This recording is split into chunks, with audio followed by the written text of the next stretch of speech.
നമ്മുടെ ഹോം ഗാർഡനിൽ അത്യാവശ്യമായിട്ട് നട്ടുവളർത്തേണ്ട ഒരു 6 മെഡിസിനൽ ഹെർബ്സിനെ കുറിച്ചുള്ള വീഡിയോയാണ് ഞാൻ ഇന്നിവിടെ ചെയ്യുന്നത്. ഞാൻ സാൻഡി ജോർജ്. എല്ലാവർക്കും എൻ്റെ ചാനലിലേക്ക് സ്വാഗതം.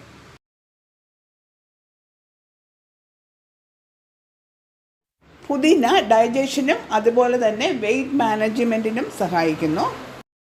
നമ്മുടെ വയറ്റിൽ ഗ്യാസിൻ്റെ പ്രോബ്ലം വന്നു കഴിഞ്ഞാൽ കുറച്ച് പുതിന ലീവ്സ് ചവച്ചരച്ച് കഴിച്ചു കഴിഞ്ഞാൽ അത് ഒരു പരിധി വരെ മാറിക്കിട്ടും.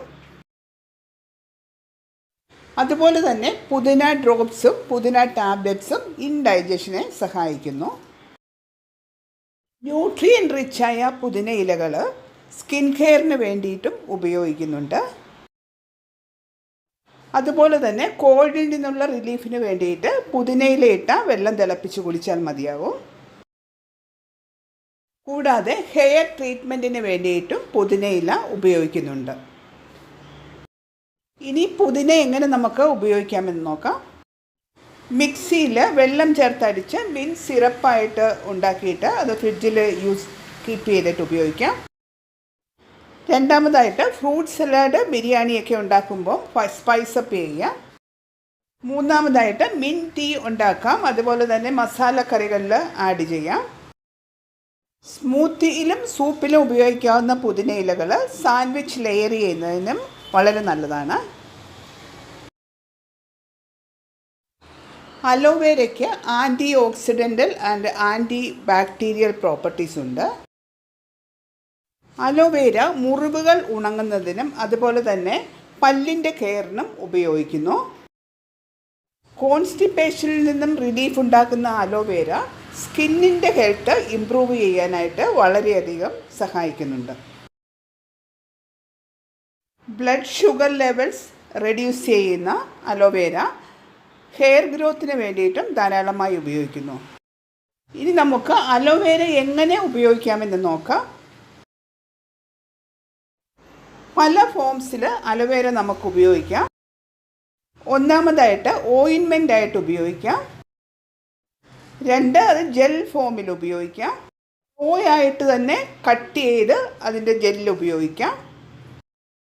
അതുപോലെ തന്നെ ഈ ജെല്ലിൽ നിന്ന് നമുക്ക് ലിക്വിഡ് ഉണ്ടാക്കിയിട്ട് മിക്സിയിലിട്ട് അടിച്ചാൽ ലിക്വിഡ് കിട്ടും. ആ ലിക്വിഡ് ഉണ്ടാക്കിയിട്ട് ആ ഫോമിലും ലിക്വിഡ് ഫോമിലും അലോവേര നമുക്ക് ഉപയോഗിക്കാം. ഇന്ത്യയിൽ എല്ലായിടത്തും കണ്ടുവരുന്ന തുളസി ഔഷധ സസ്യമായും പുണ്യസസ്യമായും വീട്ടുമുറ്റത്തും ക്ഷേത്ര പരിസരത്തും വളർത്താറുണ്ട്. തുളസിയിൽ ഇലകൾക്ക് പച്ചക്കളർ കൂടുതലുള്ള തുളസിയെ കൃഷ്ണ തുളസി എന്നും പച്ചക്കളർ കുറവുള്ള തുളസിയെ രാമ തുളസി എന്നുമാണ് പറയപ്പെടുന്നത്. ഇതിൽ കൃഷ്ണ തുളസിക്കാണ് ഔഷധ ഗുണം കൂടുതൽ. തുളസി ചുമ, തൊണ്ടവേദന, ഉദരരോഗങ്ങൾ എന്നിവയെ കുറയ്ക്കുന്നു. ത്വക്ക് രോഗങ്ങൾക്കും ചെവി വേദനയ്ക്കും തുളസിയുടെ നീര് ഉപയോഗിക്കുന്നുണ്ട്. തുളസിയിലയിട്ട് തിളപ്പിച്ച വെള്ളം സ്ഥിരമായി കുടിച്ചു കഴിഞ്ഞാൽ രക്തശുദ്ധി വരികയും അതോടൊപ്പം തന്നെ ത്വക്ക് രോഗങ്ങൾക്ക് ശമനമുണ്ടാകുകയും ചെയ്യുന്നു. ഇനി നമുക്ക് എങ്ങനെ നമ്മുടെ ഡേ ടു ഡേ ലൈഫിൽ തുളസി ഉപയോഗിക്കാമെന്ന് നോക്കാം. ഒരു യൂസാണ് കുടിക്കാൻ ഉപയോഗിക്കുന്ന വെള്ളത്തിൽ തുളസി ഇല ഇട്ടിട്ട് അത് തിളപ്പിച്ച് ആ വെള്ളം കുടിക്കുക. അതുപോലെ കുളിക്കാൻ വെള്ളം ചൂടാക്കുമ്പോൾ അതിലും തുളസിയില ഇട്ട് ഉപയോഗിക്കാവുന്നതാണ്.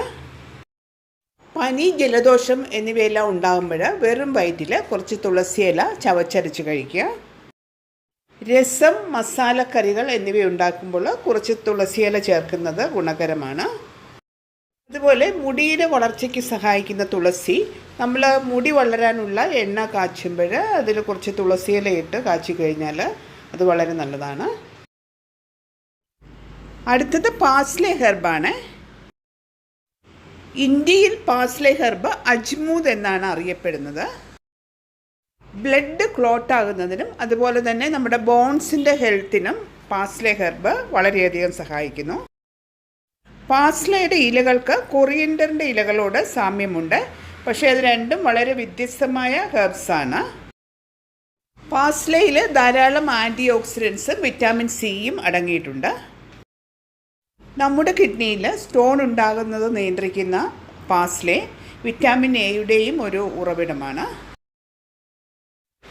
പാസ്ലെ ഹെർബ് പച്ചയായിട്ട് തന്നെ നമുക്ക് സാലഡിൽ ഉപയോഗിക്കാം, അതുപോലെ തന്നെ സോസസിലും മാരിനേറ്റ്സിലും ഉപയോഗിക്കാം. മീറ്റിൻ്റെ ഡിഷസിലും അതുപോലെ തന്നെ സ്റ്റൂവിലും സൂപ്പിലുമെല്ലാം നമ്മൾ കൊറിയൻഡർ ലീവ്സ് ചേർക്കുന്നത് പോലെ തന്നെ പാസ്ലയും നമുക്ക് ഉപയോഗിക്കാം. 5ാമത്തെ ഹെർബാണ് കൊറിയാൻഡർ. ഇമ്മ്യൂണിറ്റി ബൂസ്റ്റ് ചെയ്യുന്ന coriander blood sugar level control ചെയ്യുന്നു. കൊറിയാൻഡറിന് ബാഡ് കൊളസ്ട്രോൾ കൺട്രോൾ ചെയ്യുന്നതിനുള്ള കഴിവുണ്ട്. അതുപോലെ തന്നെ നമ്മുടെ സ്കിൻ, ഹേർട്ട്, നമ്മുടെ സ്റ്റൊമക്ക് തുടങ്ങി മൊത്തം ശരീരത്തിൻ്റെ ഹെൽത്ത് ബൂസ്റ്റ് ചെയ്യുന്നതിന് കൊറിയാൻഡർ നല്ലൊരു പങ്ക് വഹിക്കുന്നുണ്ട്. കൊറിയാൻഡർ എങ്ങനെയാണ് യൂസ് ചെയ്യുന്നതെന്ന് നമുക്ക് എല്ലാവർക്കും അറിയാവുന്നതാണ്. കൊറിയാൻഡർ ലീവ്സ് നമ്മുടെ ഡേ ടു ഡേ ലൈഫിൽ ഉൾപ്പെടുത്തണം. സൂപ്പ്, സാലഡ്സ് എല്ലാം ഗാർണിഷ് ചെയ്യുന്നതിന് വേണ്ടി കൊറിയാൻഡർ ലീവ്സ് ഉപയോഗിക്കാം. മീറ്റ് ഡിഷസിലും മസാല ഡിഷസിലും കൊറിയാൻഡർ ഉപയോഗിക്കാം. പിക്കിൾസ്, കറികൾ, പാൻ കേക്ക്, ചട്നീസ് തുടങ്ങിയവയിലെല്ലാം നമുക്ക് കൊറിയാൻഡർ ഉപയോഗിക്കാം. 6ാമത്തെ ഹെർബാണ് ഒറിഗാനോ. നമ്മുടെ നാട്ടിൽ കാണുന്ന പനിക്കൂർക്കയുടെ ഇലകളുമായിട്ട് ഒറിഗാനോയുടെ ഇലകൾക്ക് സാമ്യമുണ്ട്. പക്ഷേ ഇവ രണ്ടും വ്യത്യസ്തമായ സസ്യങ്ങളാണ്. മുറിവുകൾ ഉണങ്ങുന്നതിനും പാരസൈറ്റ്സിൻ്റെ ഇൻഫെക്ഷനും ഒറിഗാനോ ഉപയോഗിക്കുന്നുണ്ട്. ചുമ കുറയാൻ ഉപയോഗിക്കുന്ന ഒറിഗാനോ ബാക്ടീരിയ, വൈറസസ് എന്നിവയ്ക്ക് എഗനസ്റ്റായിട്ടും ഉപയോഗിക്കുന്നുണ്ട്. ഇനി എങ്ങനെ ഒറിഗാനോ നമ്മുടെ ഡേ ടു ഡേ ലൈഫിൽ ആഡ് ചെയ്യാമെന്ന് നോക്കാം. ഒറിഗാനോ വെയിലത്ത് വെച്ച് ഉണക്കി പൊടിച്ചെടുത്ത് സൂക്ഷിച്ചു കഴിഞ്ഞാൽ അത് ഫുഡ് ഗാർണിഷ് ചെയ്യുന്നതിനായിട്ട് ഉപയോഗിക്കുന്നു. ഒറിഗാനോ ഓയിൽ നമ്മുടെ സ്കിന്നിൽ വരുന്ന കുരുക്കൾ, മുറിവുകൾ, ഡാൻഡ്രഫ് തുടങ്ങിയവ കുറയ്ക്കാനായിട്ട് തേച്ച് കൊടുക്കാം. കൂടാതെ ഇൻസെക്റ്റിൻ്റെ ബൈറ്റ്, പല്ലുവേദന, മസിൽ പെയിൻ എന്നിവയുള്ള ഭാഗങ്ങളിൽ ഒറിഗാനോ ഓയിൽ തേച്ച് കൊടുത്തു കഴിഞ്ഞാൽ അത് കുറയുന്നതായി കാണുന്നു. ഈ 6 മെഡിസിനൽ ഹെർബ്സും എല്ലാവരും നിങ്ങളുടെ ഹോം ഗാർഡനിൽ വച്ച് പിടിപ്പിക്കണം. ഈ വീഡിയോ എല്ലാവർക്കും ഇഷ്ടമായെങ്കിൽ ചാനൽ സബ്സ്ക്രൈബ് ചെയ്ത് സപ്പോർട്ട് ചെയ്യണേ. Thank you.